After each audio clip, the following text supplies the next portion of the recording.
اللہ اللہ اللہ اللہ اللہ اللہ اللہ اللہ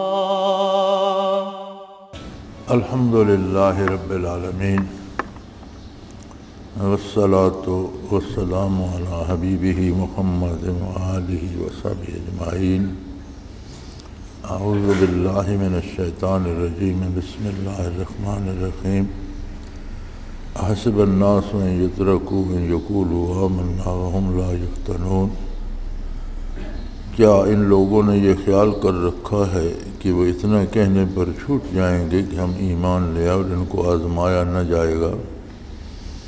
اس میں دلالت ہے کہ مجاہدہ وصول المقصود کی شرائط میں سے ہے، شرائط عادیہ میں سے وہ اضطراری ہی ہو۔ ارشاد باری ہے، سورہ عنکبوت شروع ہوتی ہے کہ لوگوں نے یہ سوچ رکھا ہے کہ وہ یہ کہنے پر کہ ہم ایمان لے آئے تو نجات کے لیے یہ کافی ہے اور ان کی آزمائش نہیں کی جائے گی۔ یہ خیال درست نہیں ہے۔ کہنے کے ساتھ عمل جو ہے وہ فرماتے ہیں کہ یہ شرائط عادیہ میں سے ہے، یعنی جو ایسی شرطیں جو خاص کر بتانا نہیں پڑتی بلکہ اس کے ساتھ لازم ہوتی ہیں، عادتاً لازم ہوتی ہیں۔ تو فرماتے ہیں مجاہدہ وصول المقصود کی شرائط عادیہ میں سے ہے، محنت کرنا، مجاہدہ کرنا، اعمال میں خلوص ہونا، عبادات معاملات میں اللہ و اللہ کے رسول کی رضا کا خیال رکھنا، یہ سب اس کی شرائط عادیہ یعنی جو عادتاً شرط ہوتی ہے وہ ہے۔ اور مجاہدہ خواہ اضطراری ہو یعنی مجبوراً بھی کرنا پڑے تو وہ بھی فائدہ دے جاتا ہے۔ مجاہدہ اضطراری ہوتا ہے جیسے کوئی مشکل آ گئی، بیماری آ گئی، تو نیک لوگوں پہ جب اس طرح کی کوئی تنگی آتی ہے تو وہ کم از کم تلافی مافات ہو جاتی ہے۔ مومن پہ جب آتی ہے تو جو کمی رہ گئی وہ پوری ہو جاتی ہے۔ نیک لوگوں پہ جو آتی ہے وہ ترقی درجات کا سبب بن جاتی ہے۔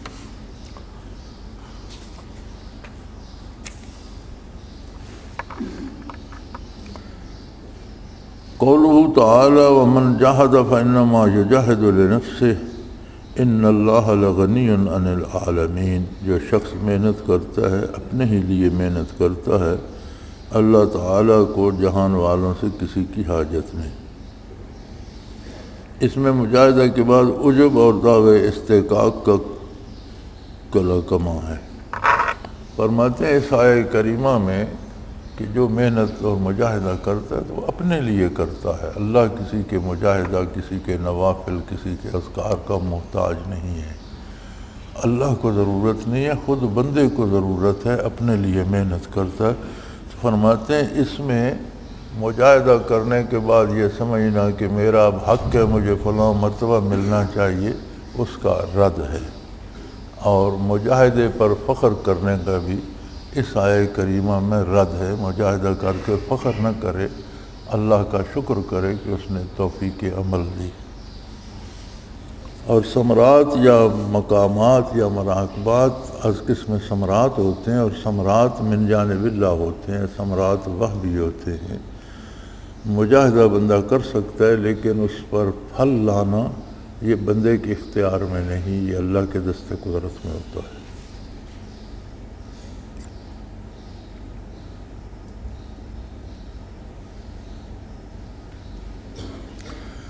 قولہ تعالی وقال الذین کفروا للذین آمنوا اتبعوا سبیلنا ولنحمل خطایاکم وما هم بحاملین من خطایاہم من شیء۔ کفار مسلمانوں سے کہتے ہیں کہ تم ہماری راہ چلو اور تمہارے گناہ ہمارے ذمہ، حالانکہ یہ لوگ ان کے گناہوں سے ذرا بھی نہیں لے سکتے۔ اس میں اس قول کی نفی ہے جو بعض مدعیان طریقت اہل دلالت میں اپنے متبعین کا گروہ بڑھانے کا کرتے ہیں کہ تم ہمارے طریق میں آ جاؤ، اگر کوئی گناہ ہو تو ہمارے ذمہ۔ فرماتے ہیں بعض جاہل پیر یا بعض مصنوعی جو بنے ہوئے ہوتے ہیں تو وہ مریدوں کی تعداد بڑھانے کے لیے کہتے ہیں کہ جی ہمارے حلقے میں آ جاؤ تو تمہارے گناہوں کے ہم ذمہ دار ہیں، تمہاری نجات کا ہمارا ذمہ ہے، تمہارے گناہ ہم بخشوا لیں گے۔ فرماتے ہیں اس آیہ کریمہ میں اس دعوے پر رد ہے کہ یہ غلط دعویٰ ہے، کوئی کسی کے گناہ اپنے سر نہیں لے سکے گا، ہر ایک کو اپنا جواب دینا ہوگا۔ تصوف و سلوک ہو یا پیری مریدی ہو تو اس کا مقصد یہ ہے کہ پیر علم رکھتا ہو دین کا اور مرید کی رہنمائی کرے۔ اس سے زیادہ اگر پیر صاحب حال صاحب کیفیت ہو تو مرید کے دل کو بھی ان کیفیتوں سے آشنا کرے اور اسے بھی وہ نعمت نصیب ہو۔ تو پیر کے ذمہ یہ نہیں ہے کہ بندہ برائی کرتا رہے تو پیر بخشوا لے گا، نہیں، پیر کے ذمہ یہ ہے کہ بندے سے برائی چھوٹ جائے اور وہ نیکی کی طرف آ جائے۔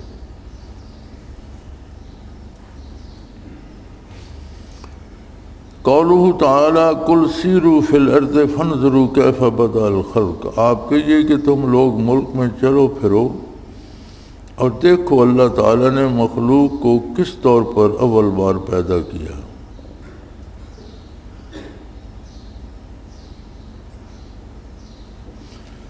اس میں اصل ہے کہ بعض اہل طریق زمین میں سیاحی کرتے ہیں تاکہ ان کے اعمال سے عبرت حاصل کریں۔ اس میں ان کی اور بھی مسئلے ہوتی ہیں، جیسے خلق سے تعلقات کی تقلیل اور غربت اور اسباب معاشی کا فقدان۔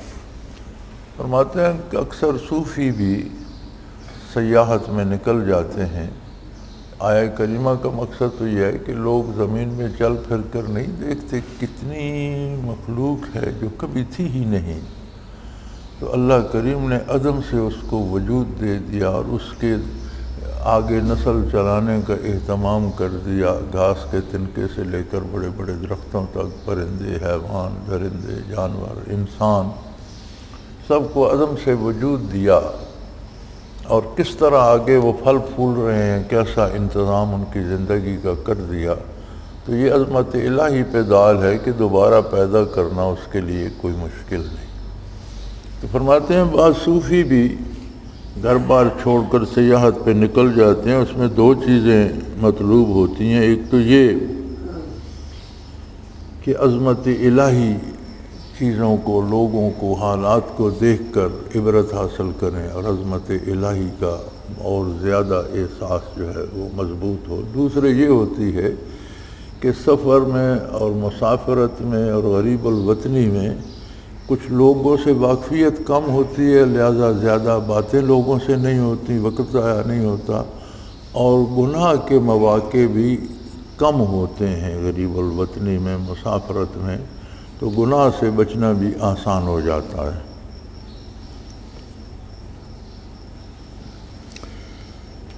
قولہ تعالی وقال انما اتخذتم من دون اللہ اوثانا مودۃ بینکم، اور فرمایا تم نے اللہ کو چھوڑ کر بتوں کو معبود تجویز کر رکھا ہے، یقیناً یہ تمہاری باہمی دنیا کے تعلقات کی وجہ سے۔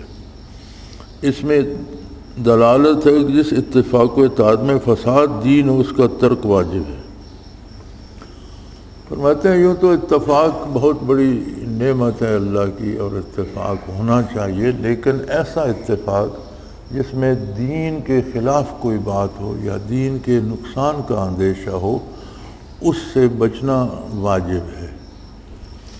کہ یہ کفار سے کہا گیا کہ تم نے آپس کی محبت اور آپس کے اتفاق کی وجہ سے مل جل کر بتوں کی پوجا پر اتفاق کر لیا ہے، تو برائی پر جو اتفاق ہو، فرماتے ہیں اس سے بچنا جو ہے اس کا ترک واجب ہے، اس سے بچنا واجب ہے، اس کو چھوڑ دینا واجب ہے۔ قولہ تعالی وآتیناہ اجرہ فی الدنیا وانہ فی الآخرۃ لمن الصالحین، اور ہم نے ان کا صلہ ان کو دنیا میں بھی دیا اور وہ آخرت میں بھی نیک بندوں میں ہوں گے۔ اس میں دلالت ہے دنیا کی نعمتوں کا عطا ہونا جیسے بعض اہل اللہ کو عطا ہوتی ہیں، آخرت میں ان کے رتبے کو نہیں گھٹاتا۔ یعنی بعض اللہ کے بندوں کو اللہ دنیا میں بھی عزت دے دیتا ہے، عظمت دے دیتا ہے، اور دنیاوی عظمت ان کے آخرت کے رتبے کو کم نہیں کرتی، ان کا مقام باطنی یا اخروی محفوظ رہتا ہے۔ تو جیسے حضرت داؤد علیہ السلام حضرت سلیمان علیہ السلام کے ساتھ پاس بہت بڑی سلطنت بھی تھی، لیکن عظمت نبوت اس سے کم نہیں ہوتی۔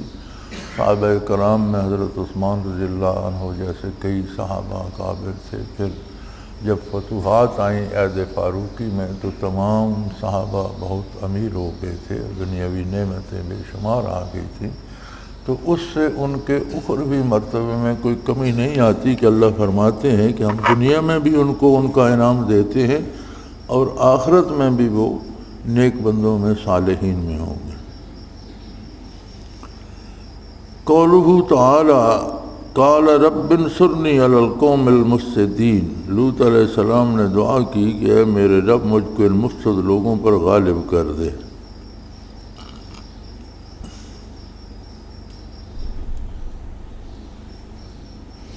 فرماتے ہیں اس میں اعدائے دین پر بد دعا کرنے کا جواب ثابت ہوتا ہے، اور یہ کمال اخلاق مثل حلم و کرم کے منافی نہیں۔ جیسے لوط علیہ السلام نے ان بدکاروں پر غالب آنے کی دعا کی تھی، فرماتے ہیں اسی طرح جو دین کے دشمن ہیں ان پر بد دعا کرنے کا اس میں جواز ہے۔ اسی طرح نوح علیہ السلام نے کی تھی، موسیٰ علیہ السلام نے کی تھی۔ قولوا تعالی قال ان فیہا لوطا قالوا نحن اعلم بمن فیہا لننجینہ واہلہ۔ ابراہیم علیہ السلام نے فرمایا وہاں تو لوط ہیں، فرشتوں نے کہا جو وہاں ہیں ہم کو سب معلوم ہے، ہم ان کو اور ان کے خاص متعلقین کو بچا لیں گے۔ اس سے ثابت ہوتا ہے کہ اہل اللہ کا کسی مجمع میں ہونا ان پر عقوبت نازل ہونے سے مانع ہوتا ہے، اور اہل اللہ کو ان سے جدا ہو جانا اس معنی کا ارتفاع ہے، یہ اقتضاء اس کا فی نفسی ہے، کسی عارض سے متخلف ہو جائے۔ فرماتے ہیں کہ فرشتے جب لوط علیہ السلام کی قوم کو تباہ کرنے کے ارادے سے حاضر ہوئے، پہلے ابراہیم علیہ السلام کے پاس آئے تو انہوں نے پوچھا، تو انہوں نے بتایا کہ ہم قوم لوط پر عذاب نازل کرنے جا رہے ہیں۔ تو انہوں نے بےتابی سے فرمایا کہ وہاں تو لوط علیہ السلام بھی ہیں۔ تو انہوں نے کہا ہمیں پتہ ہے کون کون ہے، اور ہم لوط علیہ السلام کو اور ان کے متبعین کو بچا لیں گے، ہمیں اس کا حکم ہے، وہ عذاب سے بچ جائیں گے، باقی لوگوں پر آئے گا۔ تو اس پہ مولانا فرماتے ہیں کہ اس سے ثابت ہوتا ہے کہ اللہ کے نیک بندے کسی مجمع میں ہوں تو ان پر مصیبت نازل نہیں ہوتی، مصیبت سے نازل ہونے کا بچاؤ ہو جاتا ہے، اور اہل اللہ کا ان سے جدا ہو جانا اس چیز کو الگ کر دیتا ہے، وہ الگ ہو جائیں تو ان پر مصیبت آ سکتی ہے۔ اگر کسی خاص وجہ سے اس کے خلاف بھی ہو جائے تو اللہ قادر ہے، لیکن عمومی قانون جو ہے وہ یہ ہے۔ قولہ تعالی ولما ان جاءت رسلنا لوطا سیء بہم وضاق بہم ذرعا، جب ہمارے فرستادہ لوط علیہ السلام کے پاس پہنچے تو لوط علیہ السلام کی وجہ سے مغموم ہوئے اور تنگ دل ہوئے۔ اس سے ثابت ہوا کہ طبی غم اور ضیق کمال کے منافی نہیں، جبکہ اقتضائے غیر مشروع پر عمل نہ کیا جائے۔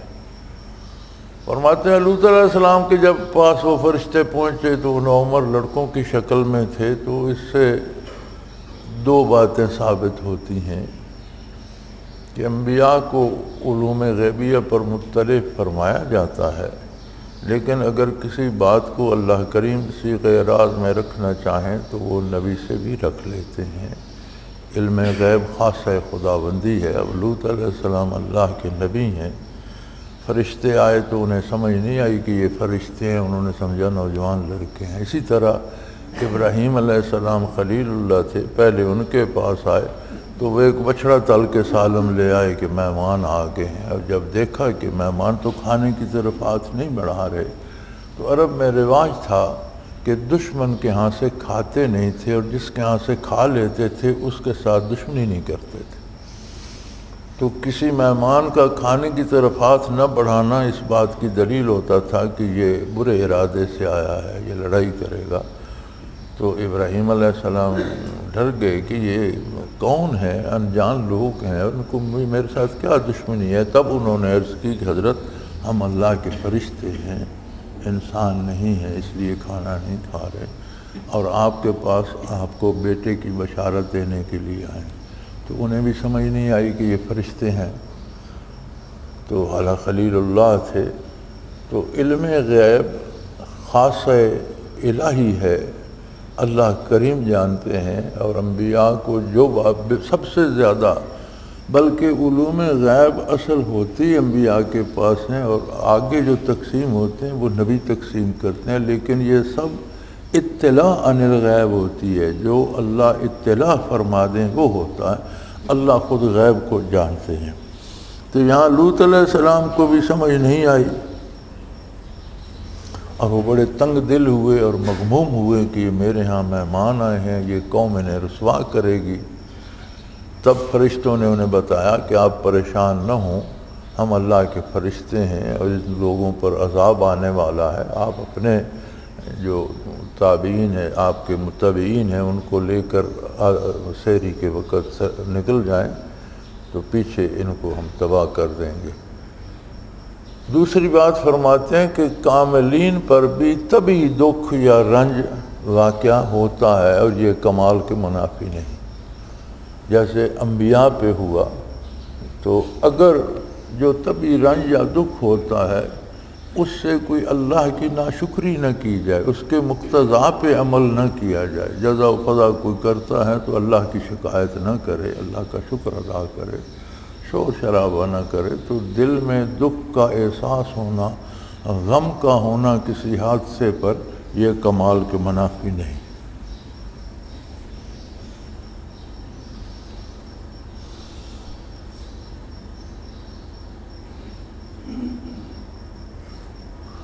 قولہ تعالی الا امرأتک کانت من الغابرین، بجز آپ کی بیوی کے وہ عذاب میں رہ جانے والوں میں ہوں گے۔ اس میں دلالت ہے کہ مقبول العین کے ساتھ محض قرابت کا تعلق بدون ایمان کے نافع نہیں۔ لوط علیہ السلام کو بتایا گیا کہ آپ کے تمام متبعین کو اللہ بچا لیں گے سوائے آپ کی اہلیہ کے، کہ وہ کافروں کے ساتھ عذاب میں ہلاک ہو جائے گی۔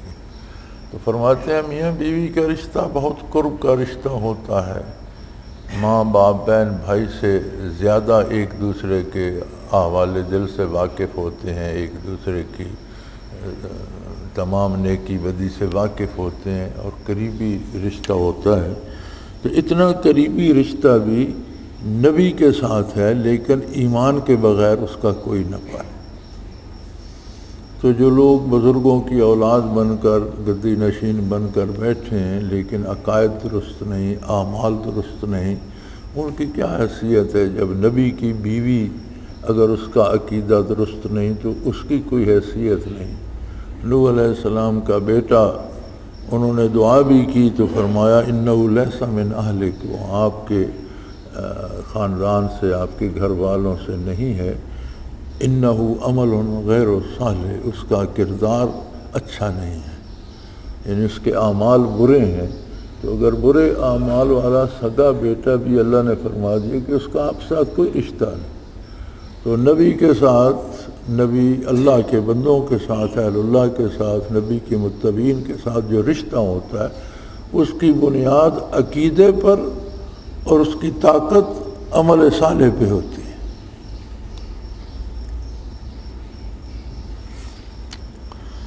قولہ تعالی وزین لهم الشیطان اعمالهم وصدهم عن السبیل وکانوا مستبصرین، اور شیطان نے ان کے اعمال کو ان کی نظر میں اچھا کر رکھا تھا اور ان کو راہ سے روک رکھا تھا، اور وہ لوگ ہوشیار تھے۔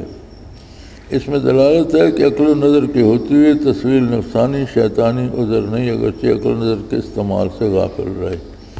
فرمایا بندہ پڑھا لکھ جیسے آج کل ہے کہ یہ بہت اتنی دفعہ ایم اے کر لیا، پی ایچ ڈی کر لیا، ایم فل کر لیا، یہ کر لیا، وہ کر لیا، تو اگر یہ سب بھی ہوں لیکن اس کا کردار صحیح نہ ہو تو اس کا مطلب ہے کہ وہ شیطان میں چنگل میں پھنسا ہوا ہے، اور باوجود جاننے بوجھنے کے صاحب نظر صاحب عقل و خرد ہونے کے اسے سمجھ نہیں آ رہی، تو برائی کو شیطان لیپ پوت کر خوبصورت بنا کر بندے کو دکھاتا ہے۔ تو آپ نے دیکھا ہوگا بد نصیب لوگوں کو کہ گناہ کرتے ہیں، جرم کرتے ہیں، پھر محفل میں بیٹھ کر اس پر فخر بھی کرتے ہیں، میں نے اتنے ڈاکے کیے مجھے کوئی پکڑ نہیں سکا، میں نے اتنی چوریاں کی، میں نے اتنے قتل کر دیے۔ تو اس پہ برائی پہ شرمندہ ہونے کی بجائے یہ توبہ کرنے کی بجائے فخر کرتے ہیں۔ کیوں فخر کرتے ہیں؟ کہ شیطان اس برائی کو رنگ روغن کر کے انہیں بڑا خوبصورت دکھاتا ہے کہ ہم نے بہت بڑا کام کیا۔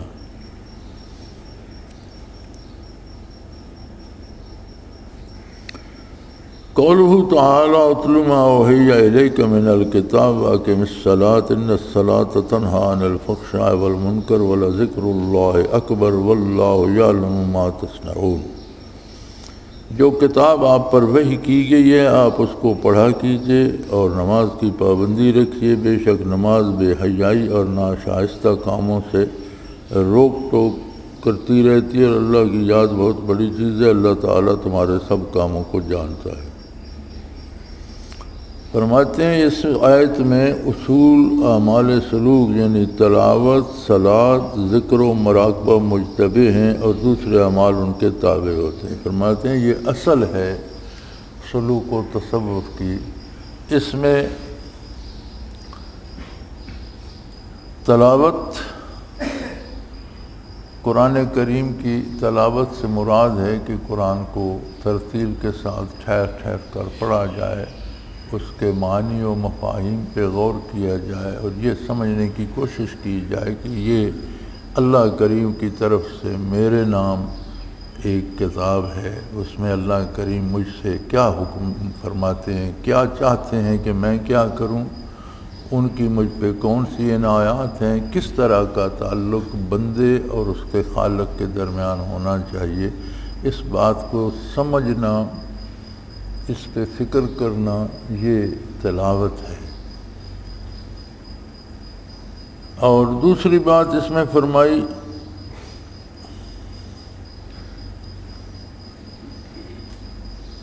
صلاۃ یعنی عبادات۔ ولایت کا کوئی مرتبہ ایسا نہیں جس پہ عبادت معاف ہو جائے۔ ہر وقت کی صلاۃ جو ہے ہر وقت پر اس کے اپنے قاعدے کے مطابق ادا کرنا یہ تو بہت ضروری ہے۔ اس کے علاوہ نوافل ادا کرتے رہنا، یاد الہی، چونکہ قرب الہی کا سب سے بڑا درجہ جو بندے کو حاصل ہوتا ہے وہ سجدے میں حاصل ہوتا ہے۔ تو میں سیرت پاک کا مطالعہ کر رہا تھا تو فرماتے ہیں کہ حضور صلی اللہ علیہ وسلم کو جب بھی موقع ملتا آپ 2 رکعت نفل پڑھ لیتے تھے، سوائے ان اوقات کے جن میں سجدہ منع ہے، باقی شب و روز میں حضور کو جب بھی موقع ملتا تو 2 رکعت نفل ادا کر لیتے تھے۔ تو صلاۃ سے مراد فرائض سے تو چھٹکارا ہی نہیں، مزید اس پہ نوافل سے اور اللہ کی یاد میں رہنا۔ اور تیسرا ذکر و مراقبہ، یہ ساری چیزیں اس آیت میں جمع ہو گئی ہیں۔ وَلَذِكْرُ اللَّهِ اکبر۔ دیکھیں نا تلاوت کلام بھی آ گئی، یہ بھی لسانی ذکر ہے، صلاۃ بھی آ گئی، یہ عملی ذکر ہے۔ اس کے بعد پھر فرمایا کوئی اور ذکر بھی ہے پھر جو بہت بڑا ہے، فرمایا وَلَذِكْرُ اللَّهِ اکبر۔ تو لسانی بھی آ گیا، عملی ذکر بھی آ گیا، اب تیسرا درجہ ذکر قلبی کا ہے۔ تو فرمایا یہ تو بہت بڑی دولت ہے کہ یہ ہر حال میں ساتھ ہوتا ہے، ذکر لسانی کرتے وقت بھی، دل ذاکر ہوتا ہے، اور عملی ذکر یعنی عبادت کرتے وقت بھی دل ذاکر ہوتا ہے، یہ تو بہت بڑی نعمت ہے۔ تو فرمایا ان سب کی اصل اس آیہ کریمہ میں موجود ہے۔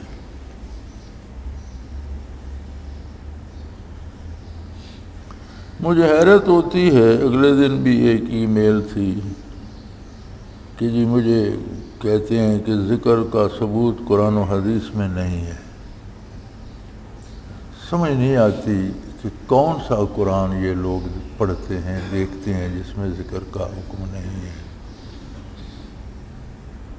شاید من جانب اللہ بندے کی کوئی دماغ پھر جاتا ہے، اسے حقائق سمجھ نہیں آتے، کوئی گناہ غالب آ جاتے ہیں، اللہ معاف فرمائے۔ قولہ تعالی وَلَا تُجَادِلُوا أَهْلَ الْكِتَابِ إِلَّا بِالَّتِي هِيَ أَحْسَنُ لِلَّذِينَ ظَلَمُوا، اور تم اہل کتاب کے ساتھ مہذب طریقہ کے مباحثہ کرو، ہاں جو ان میں زیادتی کے۔ اس میں دلالت ہے کہ مخالف کے ساتھ نرمی برتے، جب عناد ظاہر ہو تو سختی کی اجازت ہے۔ اہل اللہ کا مخالفین کے ساتھ یہی طریقے، باقی طالبین کے ساتھ دوسرا طرز ہے۔ عذر کی حالت میں نرمی اور عذر نہ ہوتے وقت سختی، یہ طرز تھا رسول اللہ صلی اللہ علیہ وسلم کا صحابہ کے ساتھ، کہ اگر کوئی عذر ہوتا تو حضور صلی اللہ علیہ وسلم منع بھی فرماتے کسی کام سے، لیکن اس بندے کا کوئی معقول عذر ہوتا تو نرمی سے فرماتے، اور اگر بلا عذر کوئی غلطی کرتا تو حضور سختی سے منع فرماتے تھے۔ فرماتے ہیں اگر کوئی عذر ہو، جیسے ہے کہ اہل کتاب کے ساتھ نرمی سے بحث کرو، لیکن اگر وہ محض عداوت پہ اتر ہیں تو پھر سختی کرو۔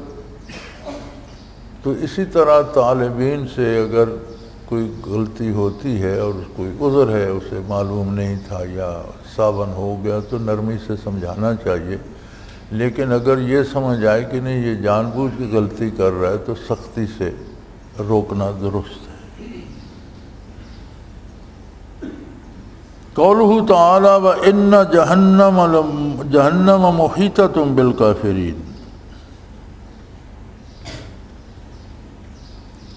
کہ جہنم نے کافروں کو گھیرا ہوا ہے۔ چونکہ اصل میں مذکور ہے، اس میں مسئلہ تمثیل کی طرف اشارہ ہے۔ ایک مسئلہ ہے تمثیل کا۔ تمثیل یہ ہوتی ہے کہ اہل اللہ میں بھی یہ دیکھا گیا ہے کہ ایک بندہ تو یہاں ہے، کوئی دوسرا حج سے آیا تو کہتے ہیں میں نے آپ کو وہاں دیکھا تھا، تو وہاں تو وہ نہیں تھا، وہ تو یہاں تھا۔ وہاں اس کی تمثیل تھی، یعنی انوارات میں تصویر منعکس ہو کر جیسے شیشے میں منعکس ہو کر دکھائی دیتی ہے، اسے تمثیل کہتے ہیں۔ تو اس طرح بیک وقت اولیاء اللہ کا مختلف جگہ پہ پایا جانا، یا بیک وقت انبیاء کا مختلف جگہ پہ، جیسے ہم ذکر اذکار میں حضور صلی اللہ علیہ وسلم کو، دوسرے انبیاء کو مختلف مقامات پر دیکھتے ہیں، تو اس کا اس میں ثبوت ہے کہ فرماتے ہیں کہ دوزخ نے کافروں کو گھیرے میں لیے ہوئے، حالانکہ دوزخ اپنی جگہ موجود ہے، کافر دنیا میں ہیں، لیکن اس کے اثرات، اس کی تمثیل انہیں دنیا میں بھی گھیرے ہوئے۔ فرماتے ہیں اس میں تمثیل کا ثبوت ہے۔ اب یہ اگر اولیاء اللہ متعدد مقامات پہ نظر آئیں تو اس سے حاضر ناظر ثابت نہیں ہوتا، چونکہ وہ ذات نہیں ہوتی، تمثیل ہوتی ہے۔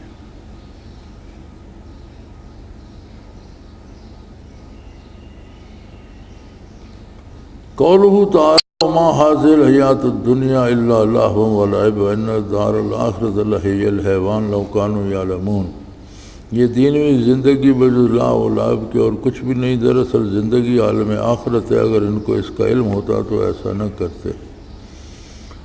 زود فی الدنیا ترغیب آخرت میں صریح ہے، اور دنیا کو آخرت پر ترجیح دینے والے پر جہل کا حکم ہے۔ فرمایا اس آیت سے دو چیزیں ثابت ہوتی ہیں۔ زود فی الدنیا، دنیا سے بے رغبتی،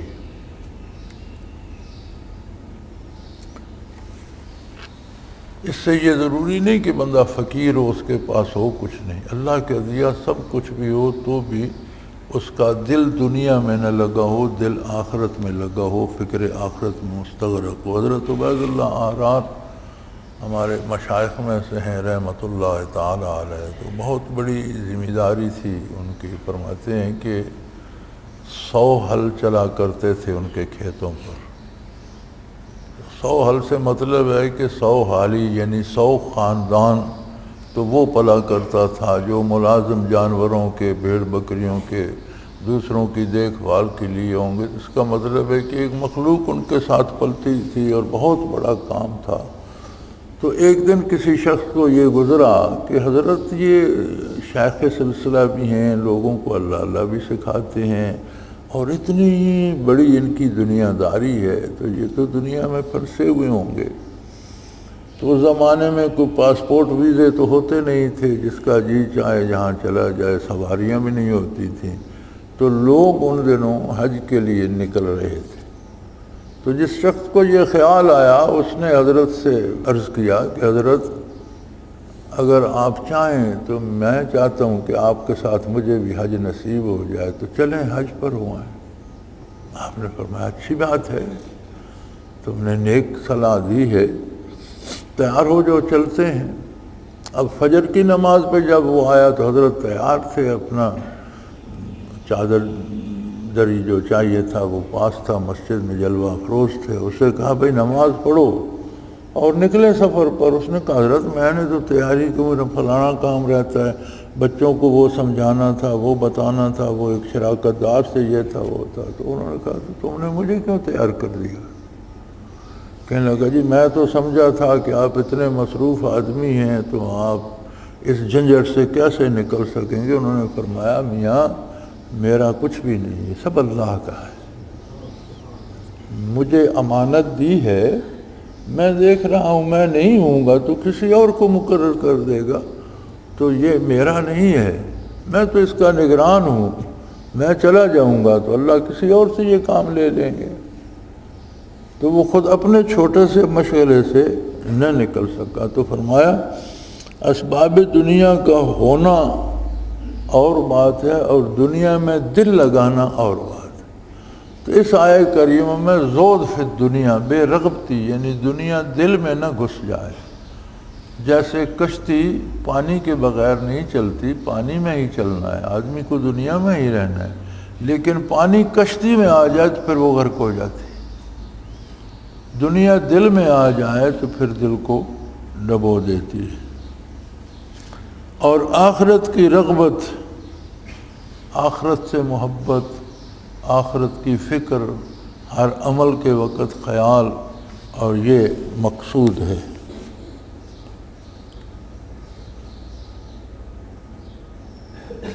قوله تعالیٰ فَإِذَا رَكِبُوا فِي الْفُلْكِ دَعَوُا اللَّهَ مُخْلِصِينَ لَهُ الدِّينَ فَلَمَّا نَجَّاهُمْ، جب لوگ کشتی میں سوار ہوتے ہیں تو اللہ پر اعتقاد کر کے پکارتے ہیں، جب ان کو نجات ملتی ہے تو پھر مکر جاتے ہیں۔ تو فرمایا یہ اخلاص اگر دل سے نہ تھا تب تو اس میں دلالت ہے میں صورت عمل کافی نہیں، اگر دل سے تھا تو دلالت عمل بدون استقامت کافی نہیں۔ فرمایا دو صورتیں ہیں کہ سمندر میں جہاز پر، کشتی پر وہ بیٹھے تو اللہ کو یاد کیا اور بڑی دعائیں کی، جب خشکی پر سلامتی سے آ گئے تو پھر بھول گئے اور پھر اپنی عیش و عشرت میں لگ گئے۔ تو فرمایا دو باتیں، یا تو ان کا وہ پکارنا خلوص دل سے تھا ہی نہیں، محض رسمن تھا۔ اگر رسمن تھا تو اس میں اس بات پر دلالت ہے کہ اعمال میں خلوص نہ ہو تو ان کی کوئی حیثیت نہیں۔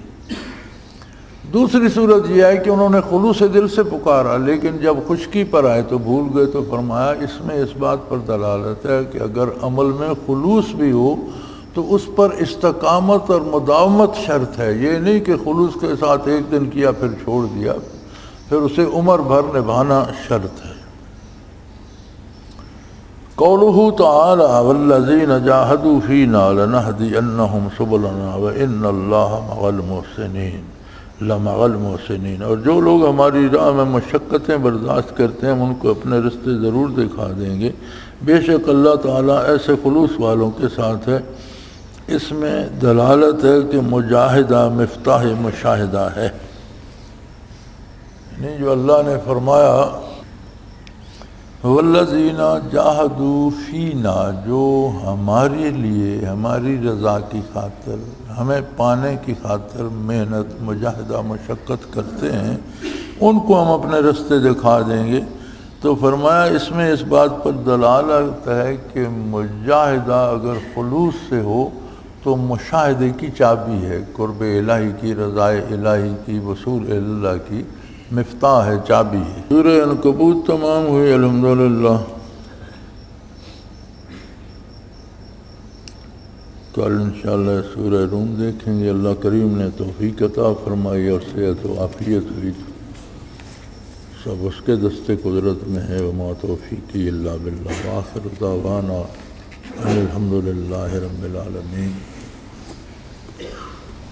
الحمدللہ رب العالمین، والصلاة والسلام علی حبیبہ محمد وآلہ وسلم۔ اللہم ربنا لا تقتلنا بغضبک ولا تہلکنا بعذابک واعف عنا قبل ذلك۔ اللہم ربنا لا تسلط علینا من لا یرحمنا، انت ولینا فی سفرنا وحضرنا فی مالنا واہلنا، انت ولینا فی الدنیا والآخرہ، توفنا مسلمین والحقنا بالصالحین۔ اللہم انصر الاسلام والمسلمین، انک علی کل شیء قدیر۔ اللہم ربنا لا تقتلنا لا تزغ قلوبنا بعد إذ هديتنا وهب لنا من لدنك رحمة إنك أنت الوهاب۔ اللهم اغفر لنا ولوالدينا ولأصحابنا،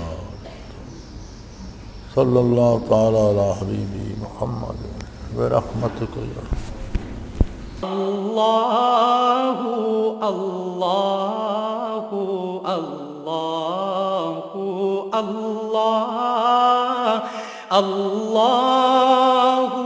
اللہ اللہ اللہ۔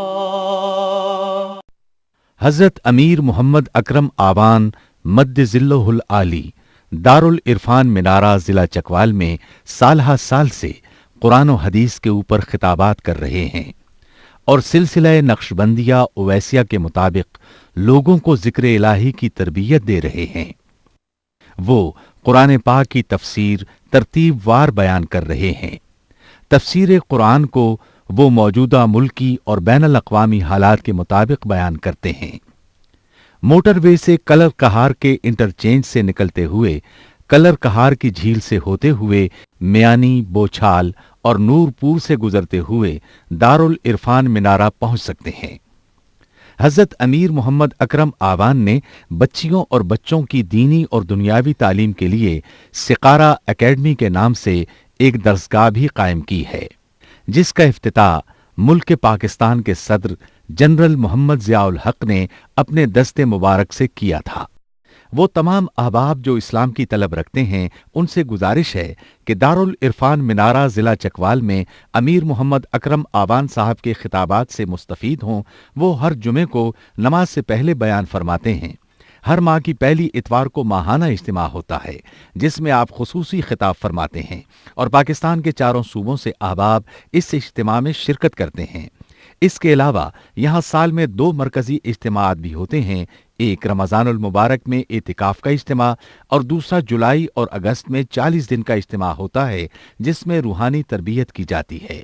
اپنا خون سیماب دے کر اتنا ہم کر جائیں گے، نام آقا کا چمن میں پھر رقم کر جائیں گے۔